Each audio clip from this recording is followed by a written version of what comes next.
It was a Wednesday, but it felt like the start of a different life. The air was thick with tension, even though nothing had visibly changed in my routine. I woke up to the sound of the alarm blaring, the same way I had for the last 6 years. I brushed my teeth, had my coffee, and got dressed, everything on autopilot, nothing special. But then, as I was pulling on my shoes, something happened. It wasn't loud. It wasn't obvious. It was a whisper of an idea, an inkling of a shift in the air. I looked around the living room, our living room, and realized something strange. It was too quiet, like a hum in the background that had stopped, and I hadn't noticed until it was gone. The little things that used to feel normal now felt like they were missing, like they no longer belonged in this space. The couch cushions were a little too neat. The books on the shelf, arranged but untouched. The light from the window falling just a little too harshly on the table. And in the kitchen, there was an unfamiliar stillness to the coffee cup she usually left by the sink, half finished from the morning. I paused, a twinge of unease creeping up my spine. Am I imagining this? I thought. I had no reason to feel this way. There were no signs. No obvious cracks in the facade of our marriage. Marie was in the kitchen, quietly making breakfast. As usual, she didn't say much in the mornings, but she always smiled at me when I walked in. That little smile. The one that made me feel like everything was going to be okay. But that morning, I could barely bring myself to meet her eyes. Something in me told me not to. It was like looking at her would shatter the illusion of normalcy, and I wasn't ready to face it. I turned around and grabbed my bag, telling her I'd see her later, as I always did. She gave me a soft nod, not looking up from what she was doing. Have a good day, she said, in that distant way of hers. The day passed like any other. Meetings, phone calls, emails, but there was a low hum of unease buzzing under everything. I felt distracted, disconnected from everything around me. As I sat at my desk, I realized how strange it was that I hadn't even thought about her all day. Not in a bad way, not in a she's bothering me way, but in a way that made me feel like I didn't know who she was anymore. It wasn't until I returned home that evening that I saw the first real sign that something was wrong. The door was locked. It wasn't that we were in the habit of leaving the door unlocked, but Marie always left it slightly ajar when she was inside. She liked the air to flow through the house, even if it meant a draft. I rang the doorbell, but there was no answer. I knocked, waited, and still nothing. My heart began to race a little faster, and I knew something was off. Finally, after a few moments, I grabbed the spare key we kept under the doormat and let myself in. The lights were dim. There was no sound of the TV or any sign of life, other than the soft hum of the fridge. The house felt empty, the kind of empty that feels heavier than usual, the kind of empty that screams that someone is avoiding something. I called her name. Marie. My voice echoed in the silence. No reply. I checked every room. The kitchen was untouched. The bedroom was in its usual state, clothes tossed on the bed, nothing out of the ordinary. But then I reached the living room, and that's when I saw it. A letter on the coffee table, addressed to me. I walked over slowly, picking it up as if it might burn me. The handwriting on the envelope wasn't her usual script. It was erratic, jagged, a little too hurried. I tore it open. Inside it read, "I can't do this anymore. I'm sorry." The words seemed to blur in front of my eyes. I blinked hard, trying to process what I was reading. What did she mean? What was this about? I couldn't breathe for a moment. My hands trembled as I held the paper, but it didn't make sense. The way the letter was written, it didn't feel like it was coming from Marie. It felt like someone else had written it for her. I ran through the house again, this time checking every corner. The closets, the bathroom, even the attic. She was nowhere to be found. My chest tightened with each passing second. Where the hell is she? The silence in the house was deafening, more suffocating than I had ever experienced. My mind raced, throwing out every possibility. Had she left me? Had she been planning this for a while? Where had she gone? Who was she with? As I stood there in the middle of the house, holding the letter in my shaking hands, I heard a sound. A faint click at the door. I rushed toward it. The sound of footsteps came next, but they weren't hers. Someone was standing outside the door. I felt a chill run through me as the sound of footsteps grew closer. My heart pounded in my chest, and every muscle in my body tensed up. My mind raced. Who is it? The footsteps stopped just outside the door, and for a moment, everything went silent again. A wave of confusion and dread washed over me. I knew I wasn't imagining things. Someone was there. But who? I stood frozen, not sure what to do. It could have been anyone, right? A delivery driver? A neighbor? But the feeling in my gut told me this was something far more serious. The letter. The missing Marie. This wasn't just a coincidence. Suddenly, the door creaked open, and in walked a figure I didn't expect to see, someone I hadn't seen in years. My old friend, Nathan. Hey, man, he said casually, stepping into the living room with a smile that felt way too comfortable for the situation. I stood there for a few seconds, processing the scene. Nathan? What was he doing here? Why now? He and I hadn't spoken much since high school. Sure, we kept in touch every now and then, but we weren't exactly close anymore. Yet here he was, as though he had all the time in the world. Hey, I managed to say, still holding onto the letter like a lifeline. I tried to sound casual, but my voice betrayed me. What are you doing here? Nathan didn't seem to notice my unease. He casually walked into the living room, dropped his bag on the couch, and sat down as if nothing was out of the ordinary. Oh, just thought I'd drop by, he said with that same laid-back tone he always had. I'm in town for a few days. Thought I'd check in. The hair on the back of my neck stood up. Check in? Something wasn't right. Nathan wasn't the type to just check in without a reason. He was the kind of guy who needed a plan, an agenda. And there was no way he had just shown up uninvited out of the blue. My mind spun, trying to make sense of the situation. But I couldn't shake the feeling that there was more to his visit than he was letting on. Where's Marie? I finally asked, unable to keep the question from slipping out. It was the first thing I needed to know. Where was my wife? What had happened to her? Nathan's smile faltered for a split second, just enough for me to catch it. He shifted in his seat, clearly uncomfortable. She's around, he said with a shrug, his eyes darting away from mine. It was subtle, but I saw it. He was hiding something. There was an awkwardness in his voice that didn't belong. I stared at him, my mind racing. Why was he acting so strange? Where exactly? I pressed, my voice sharp now. Why hasn't she come back? Is she okay? Nathan hesitated for a moment, and the silence stretched on longer than it should have. Finally, he let out a sigh, as if he was deciding whether to tell me something or whether to lie. She's fine, Nathan said slowly, his gaze flicking to the door as if he was looking for an escape route. But, I don't think she's coming back tonight. I froze. The words hit me like a slap in the face.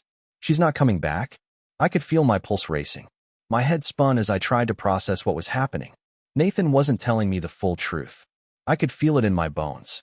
Something was terribly wrong, and I had to know what. Where is she? I repeated, my voice now tinged with desperation. Nathan stood up abruptly, almost too quickly. He looked around the room like he was searching for a way out, his expression flickering with something that felt like guilt, but I wasn't sure. Look, man, he said, his tone suddenly serious. I don't think you're ready to hear this. But I'll tell you this much. Marie's been going through some stuff. It's not just about you. I felt a knot form in my stomach. Stuff? That's all he was going to give me? That vague, useless explanation? Before I could respond, Nathan quickly walked toward the door. I think I should go, he muttered, his tone clipped. I didn't mean to cause any trouble. But you'll figure it out soon enough. And just like that, he was gone, leaving me standing there, alone, with more questions than answers. The silence in the house was deafening. I stared at the door, wondering what in the world had just happened. Why had Nathan shown up? Why had he been so evasive? And more importantly, where was Marie? What was going on? I walked over to the couch and sat down, trying to make sense of the situation. My hands were still shaking, and the letter in my hand felt like it weighed a ton. What was happening to my life? The woman I loved, the woman I thought I knew, had disappeared without a trace, and my old friend had just dropped a bombshell that only deepened the mystery. But I wasn't ready to let it go. I couldn't. There was no way I was going to sit back and wait for the answers to come to me. No, I was going to find them. I grabbed my phone and called Marie's number again, hoping for some kind of answer, but it went straight to voicemail. As the beep sounded in my ear, I felt something shift inside me. This wasn't just about Marie anymore. This was about discovering the truth, whatever it took. The next few days were a blur of confusion and unease. I spent hours thinking about what Nathan had said, piecing together the few bits of information he'd given me. But nothing made sense. I knew one thing for sure. There was something my wife wasn't telling me. Something big. And I was going to find out what it was. The days dragged on, each one blending into the next, filled with an unsettling quiet that seemed to follow me everywhere. Marie was still gone, and Nathan's cryptic words echoed in my mind, bouncing off the walls of my thoughts like a never-ending echo. She's been going through some stuff. It's not just about you. What did that even mean? What was this stuff? And why hadn't I noticed it sooner? How had I missed the signs? These questions circled around me, tightening their grip with every passing hour. I didn't know where Marie had gone, and each unanswered call made my frustration build higher. But what disturbed me more than her absence was the gnawing feeling that something bigger was at play, something that neither she nor Nathan was willing to tell me. They were hiding something. I could feel it in my gut. By the third day of not hearing from her, I decided I couldn't sit idly by anymore. I had to take action. No more waiting for some miracle, some easy explanation. I wasn't going to let her, or anyone, make a fool out of me. I started by going through the house. It wasn't an easy decision. Part of me felt like I was betraying her, but the other part screamed at me to stop being naive. She had left, without a word, without a trace. She had never acted this way before. There had to be something I was missing. The first place I went was the study. Marie was always meticulous, and I knew that if she was hiding something, it might be there. She never kept anything in her drawers, but there was one spot I hadn't checked, the old wooden box on the shelf. I'd never thought much of it before. It was something she'd inherited from her grandmother. But now, it seemed like the only lead I had. I stood there for a moment, staring at the box. My hands were sweating, and my heartbeat quickened. I knew I was crossing a line, but at that moment, it felt like the only choice I had. I took a deep breath and opened it. Inside, there were a few old letters, a couple of photographs, and a small notebook. My heart skipped when I saw the notebook. It was tiny, the kind of journal someone would carry with them, something private. I opened it, my hands trembling, and began to flip through the pages. At first, it seemed innocent enough, just typical things anyone would write about. Little notes about her day, small observations, even a few thoughts on our life together. But as I got further into it, the tone shifted. The entries became more erratic, more emotional. And then, in the very back, I saw it. The words jumped out at me like a slap in the face. I don't know how much longer I can keep this up. I feel trapped. Like I'm losing myself, losing control. He doesn't know what I'm really doing, what I'm really feeling. My stomach dropped. He doesn't know? I stared at the words, the blood draining from my face. What was she talking about? Who was she talking about? The more I read, the more it became clear. She was hiding something, and it wasn't just the usual work stress or random mood swings. This was something bigger, something darker. I had to know more. I couldn't stop now. I kept reading, and with every page, the tension in my chest grew. The journal was full of cryptic sentences, strange references to someone she had met, and mentions of meetings and places I didn't recognize. There was a sense of fear in the words, but also a sense of anticipation, as though she was waiting for something to happen. Something was unfolding, and I had no idea what it was. The last entry was dated a few days before she had left. It read, "Tonight is the night. I can't go back after this. If he finds out, it will be over. I don't know how to fix this. I don't know if I want to." I felt my knees go weak. Tonight? That night? Was she planning something? Who was she planning it with? My mind raced. I felt the ground beneath me shifting, as though everything I thought I knew about Marie was crumbling away. I put the notebook down, my hands shaking. I needed answers, and the only way to get them was to find her. I spent the next few hours trying to retrace her steps, figuring out where she might have gone. The longer I thought about it, the more I realized something. She wasn't just hiding from me. She was hiding from something bigger. She had been keeping secrets from the very beginning. But why? What was so important that she had to lie about it? I couldn't let it go. I had to find out where she was, what she was doing. I needed to confront her, face to face. No more guessing, no more cryptic messages. That's when I remembered something. A few months ago, Marie had mentioned a colleague, someone she had been working closely with on a project. His name was Alex. I'd met him once or twice at social gatherings, but I'd never gotten a real sense of who he was. She'd always spoken highly of him, but something about the way she talked about him lingered in my mind. There had always been a certain closeness to her words. I never questioned it at the time. But now, with everything that had happened, I couldn't shake the feeling that Alex was somehow involved. I grabbed my jacket and my keys, my mind made up. I was going to find out where she had gone, and I was going to confront her, no matter what I found. The search for answers led me to Alex's apartment building. The more I thought about it, the more my gut told me this was the place to start. I couldn't explain it, but something about the situation felt off. I stood outside the building, taking a deep breath. I had no idea what I was going to say when I saw him. But I knew one thing. I was going to get the truth, even if it shattered everything I thought I knew about my marriage. I walked in, and that's when the world I knew began to unravel. The elevator ride to the top floor of Alex's building felt like an eternity. Each passing second seemed to stretch on longer than the last, as if the very air had become thick with the weight of what I was about to face. I had no clear plan in mind.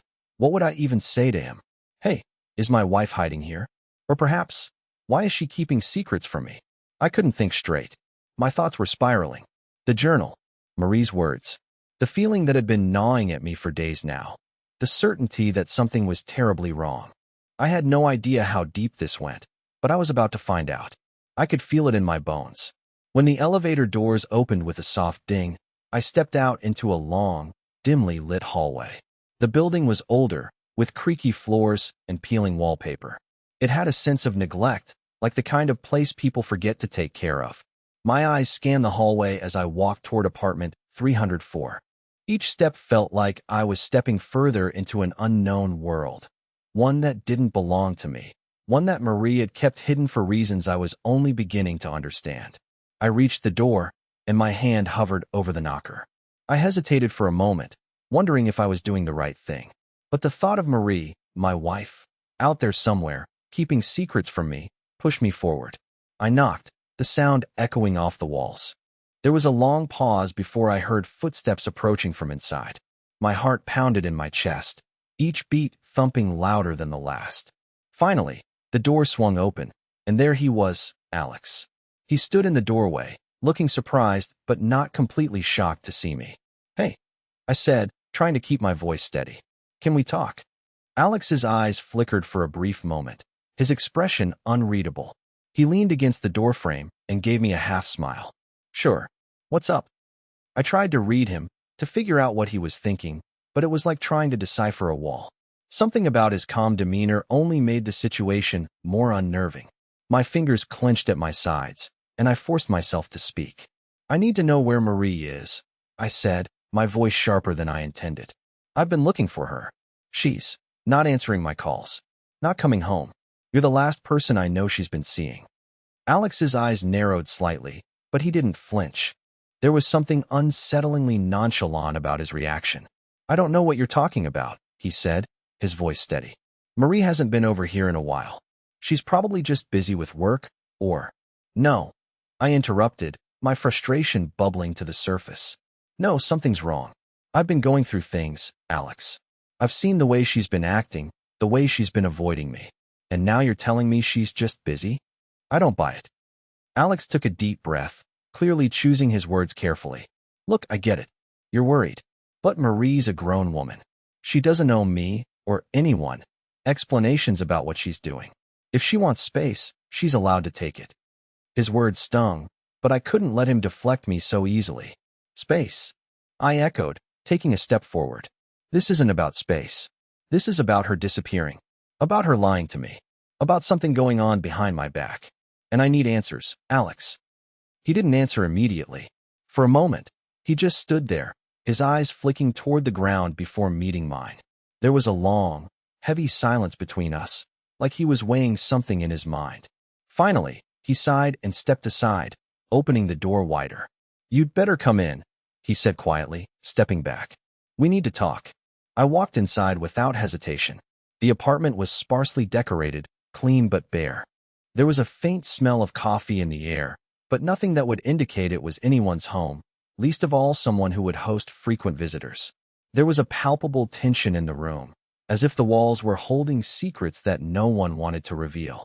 Alex motioned for me to sit on the couch, and I did so reluctantly, the weight of the situation pressing down on me. My heart was still racing, my mind churning with questions, but I knew I had to push forward. I couldn't back down now. I don't know everything, Alex started, sitting across from me. But I know enough to tell you that this isn't what you think.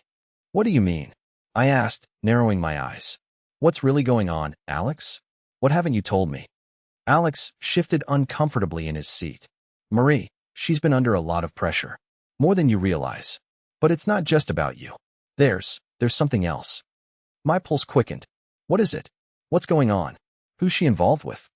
He looked away, the tension in his posture thickening. I can't say. Not without her permission. But what I can tell you is this. Marie didn't just disappear. She made a choice. And you're not going to like it. I could feel the air in the room grow heavier. My hands were shaking, my breath shallow as I leaned forward.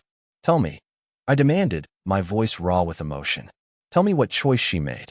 Alex was silent for a moment, his gaze flicking between me and the floor. Then, with a resigned sigh, he finally spoke. It's not about you, man. It's about her. She's been caught in something she can't get out of. And now, she's running. She doesn't know how to fix this, and she doesn't want you involved. She doesn't want to hurt you, but she's already in too deep. I stared at him, trying to process what he was saying. Marie, my wife, the woman I thought I knew, was caught in something she couldn't get out of? The shock of it hit me like a wave, and for a moment, I couldn't breathe. What the hell had been going on behind my back? What was this world I had been oblivious to? Alex leaned forward, his voice dropping to a whisper. You need to stay away from her, man. You don't know what you're walking into. But I couldn't. I wouldn't. I had already crossed too many lines to turn back now. I'm not staying away, I said firmly, my voice steady despite the storm swirling inside me. If Marie is in something that dangerous, I'm going to find her. And when I do, I'll get the truth. No matter what it takes. Alex's eyes flashed with something unreadable. Be careful, he warned softly. You have no idea how deep this goes. But I wasn't about to stop. Not now. The pieces were finally starting to fall into place, but I knew there was more, so much more, to uncover. And I was going to find it, no matter what. The chase was just beginning. The following days were a blur of confusion and anger, each one dragging on like a drawn-out nightmare. The more I dug into what Alex had said, the more it gnawed at me. She's running, he'd told me, as if Marie had somehow become a person I didn't recognize. He'd warned me to stay away from her, to avoid whatever it was she was caught up in. But how could I? I couldn't just walk away from the woman I'd married, the woman I'd shared everything with. There had to be more to this. She was in danger, and I couldn't just sit on the sidelines. I found myself spiraling into a state of obsession. Every moment not spent searching felt like a wasted second.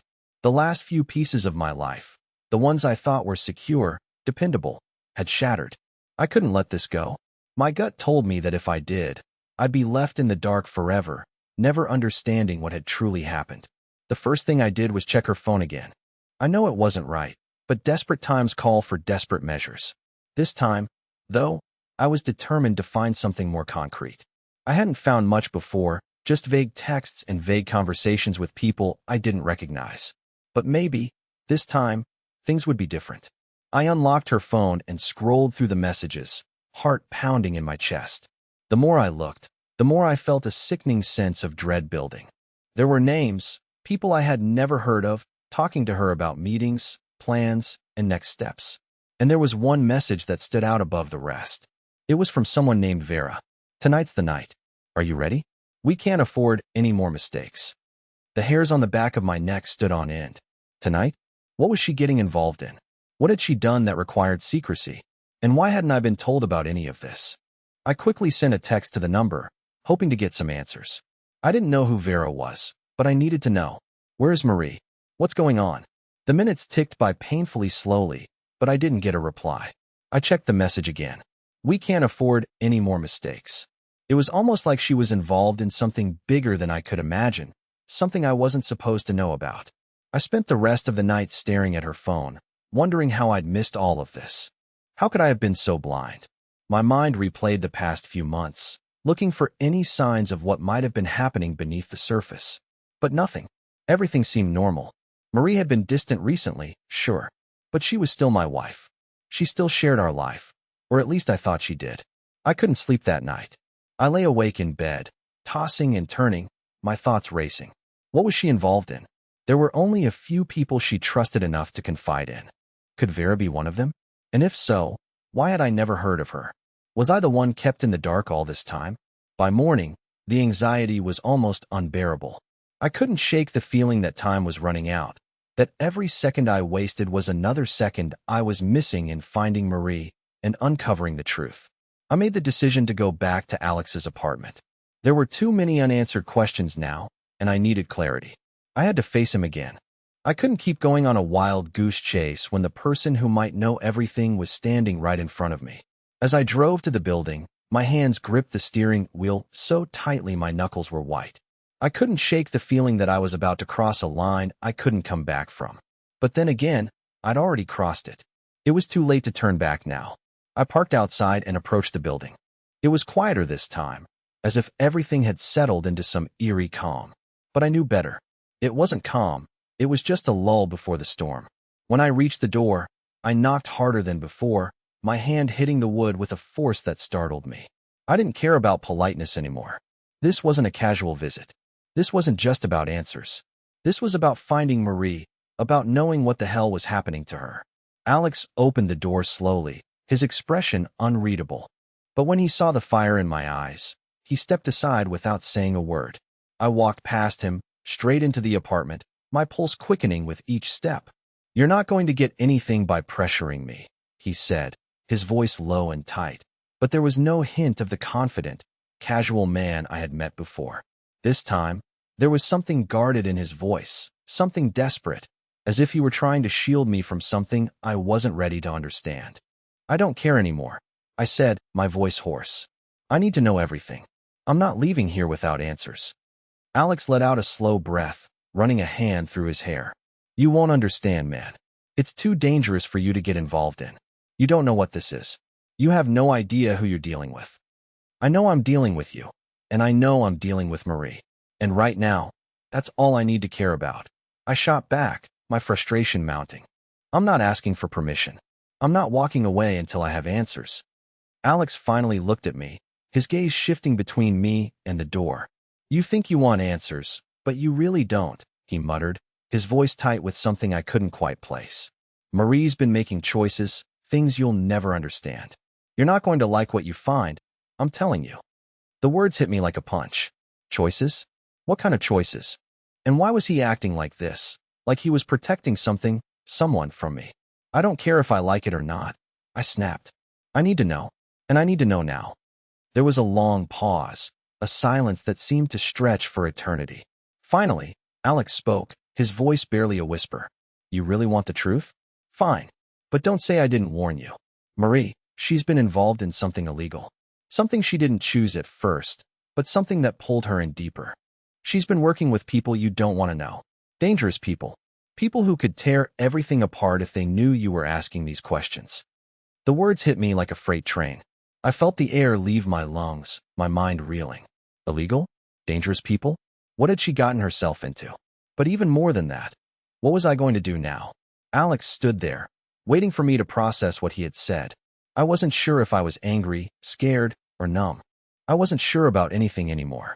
But one thing was clear. I had to find Marie.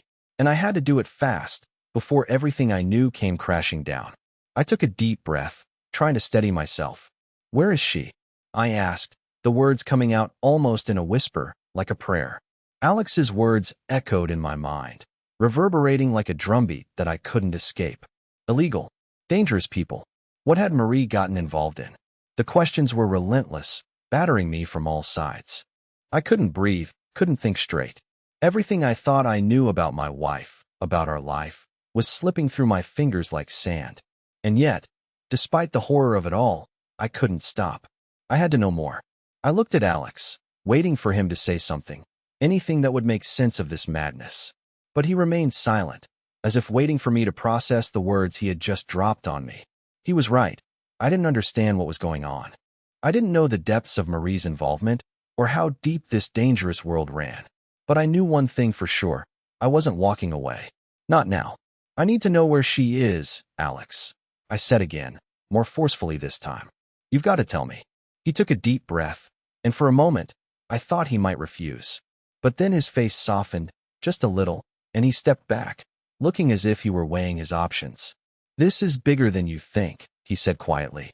"And if you go looking for her now, you're going to put yourself in danger. They've been watching her for weeks. And once they realize she's gone, when they realize she's slipped away, They won't hesitate to come after you too. The words sent a chill down my spine. They've been watching her?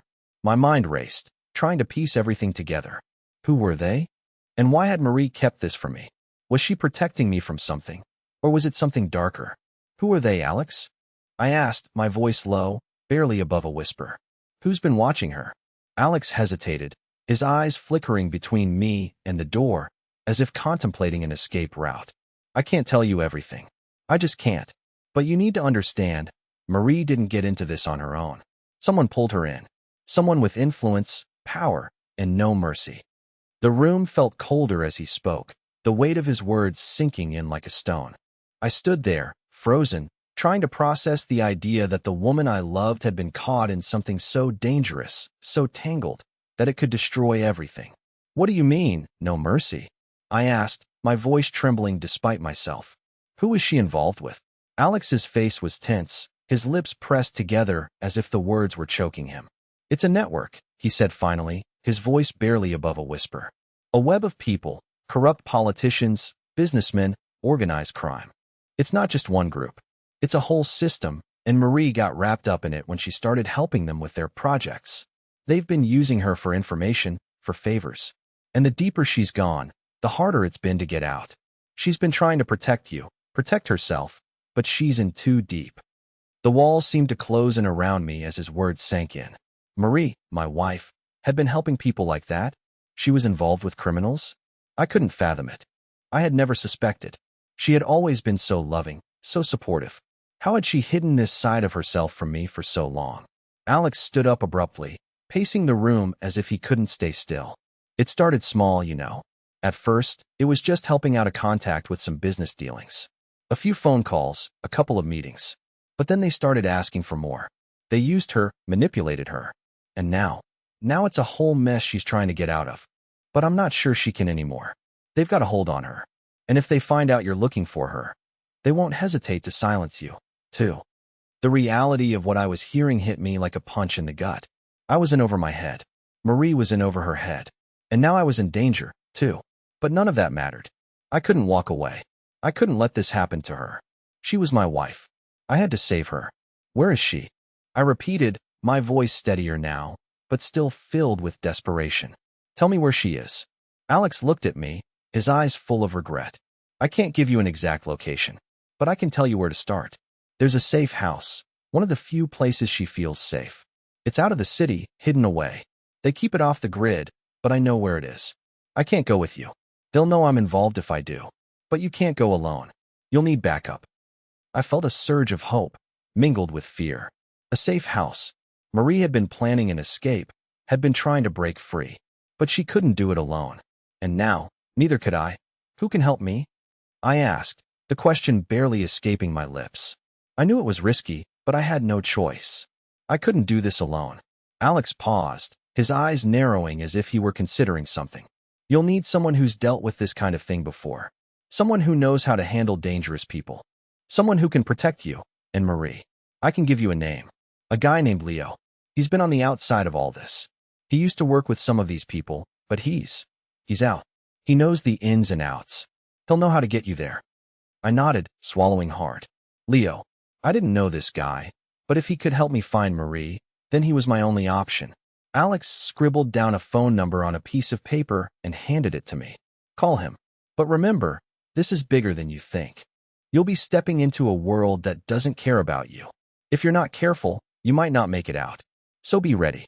And whatever you do, don't trust anyone else. I took the paper from him, my fingers numb as I held it tightly. Thanks, I said, though I didn't know if I meant it. Alex wasn't doing this out of the goodness of his heart. He had his own reasons for helping me, reasons I didn't fully understand. But I didn't have time to figure that out. I had to act, and I had to do it fast. I turned to leave, my mind racing. Everything was leading up to this moment. Everything had been building toward finding Marie, confronting the people who had taken her, and getting her out. I stepped into the hallway, the weight of the world on my shoulders. I had no idea what I was walking into. I had no idea what Leo would be like or how much danger I was really in. But one thing was certain, I wasn't going to stop until I found her. And I would fight anyone who tried to stop me. I made the call, and my life would never be the same again. The phone rang in my ear, the sound of it almost deafening in the quiet space of Alex's apartment. I stood by the door, staring down at the piece of paper, the number Leo had written down still clutched in my hand. My fingers were slick with sweat, my heart pounding with anticipation. This was the moment. Everything I had done until now, every sleepless night, every frantic search, had led me to this call. But the weight of what I was about to dive into hit me all at once. I wasn't just looking for Marie anymore. I was about to enter a world of secrets, lies, and danger that I couldn't even begin to understand. I didn't know if I was ready for it. But then again, what choice did I have? The phone clicked, and a gravelly voice answered on the other end. Yeah. I sucked in a breath. Leo? There was a slight pause, followed by a grunt of acknowledgement. Who's asking? It's about Marie. I need your help. Alex said you could get me to her. The line went dead silent, and my stomach tightened. I held my breath, waiting for him to say something, anything. Finally, Leo spoke again, his voice much colder than I expected. How do you know about her? He asked, suspicion evident in his tone. Alex shouldn't be talking about her. I hesitated. I know more than I should. I don't know what's going on, but she's in trouble. She's been pulled into something dangerous, and I need to find her. You're the only person who can help me. Another pause. This one longer. Finally, Leo spoke again, his voice calmer but still laced with wariness. All right, you're serious. Fine. Meet me at the old warehouse by Pier 7 at midnight tonight. Come alone, and don't bring any attention to yourself. Understand? The cold urgency in his voice left no room for argument. Understood, I said quickly, not daring to waste time. I'll be there. Good. Don't screw this up. And don't tell anyone else about this, Leo added, before hanging up abruptly. I stood there, staring at the phone for a few moments, the words still ringing in my head. Pier 7. Midnight. Alone. I had no idea what to expect when I met Leo. But if he could get me closer to Marie, to the truth, I had to take the risk. The thought of her being out there, somewhere, alone and caught in a web of dangerous people was enough to fuel me. Whatever was waiting for me at Pier 7, I couldn't back down. That night, the city felt colder than usual. I walked through the streets, the glow of streetlights casting long shadows as I made my way toward the waterfront. My mind was consumed with thoughts of Marie. Was she scared? Was she okay? But I couldn't let my fear control me. I had to stay focused. I had to stay calm.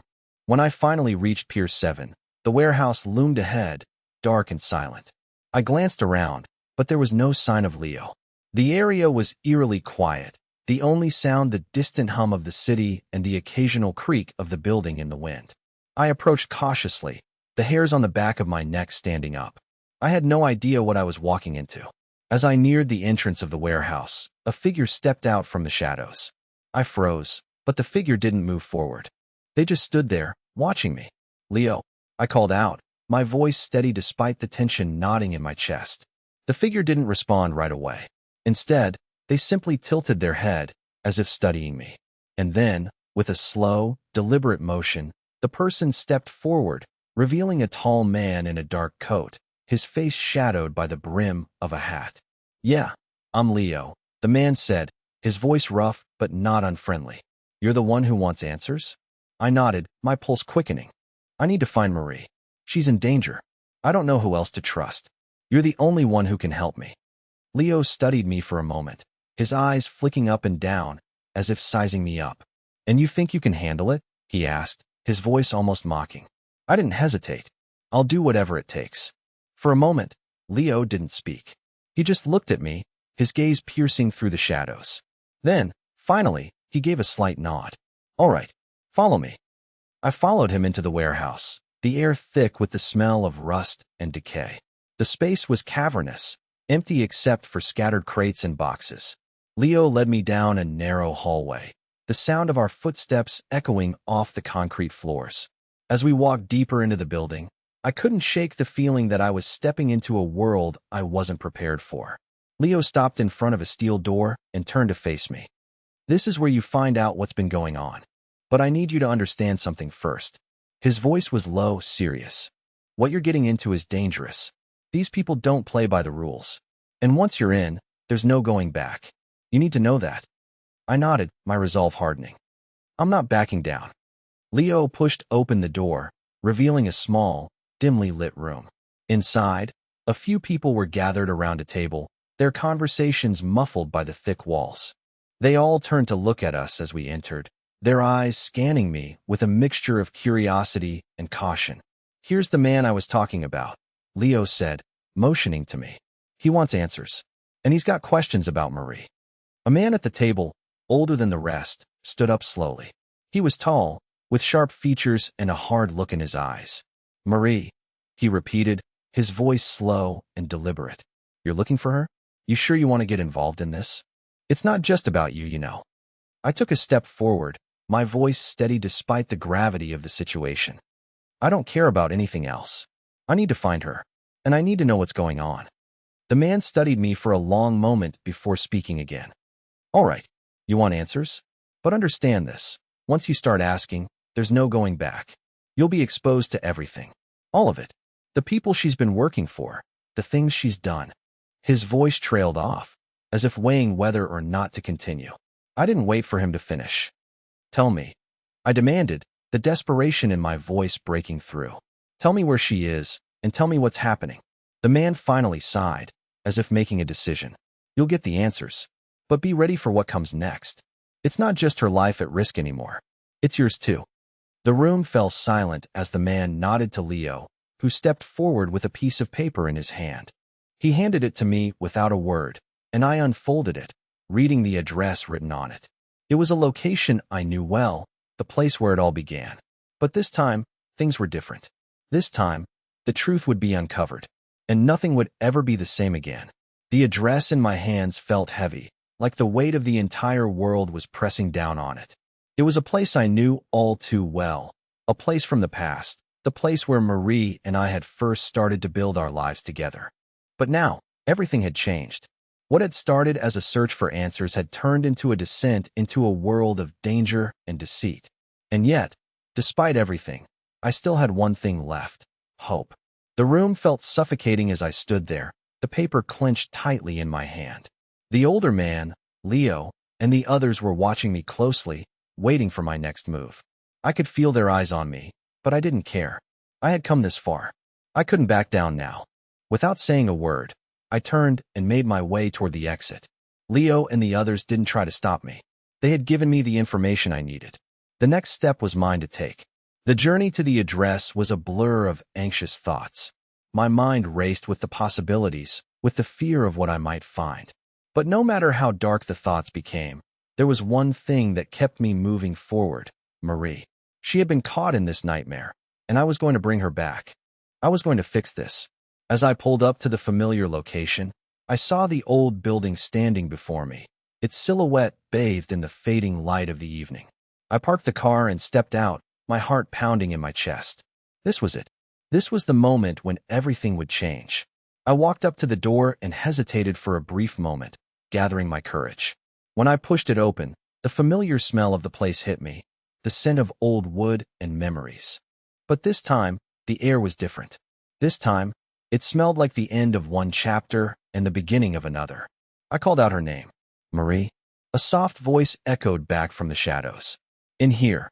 I followed the sound, and there she was, standing in the dim light, her face tired but relieved to see me. The moment our eyes met, a rush of emotions flooded over me: relief, joy, disbelief. She was here. She was safe. But the journey wasn't over. There was still so much to sort out. "Marie," I whispered, stepping forward. "Are you okay?" She nodded, a faint smile appearing on her lips. "I'm all right. It's been complicated." Her voice wavered, and I could see the weight of what she had been through in her eyes. "I'm so sorry. I didn't want you to get involved in all of this. I didn't want you to get hurt."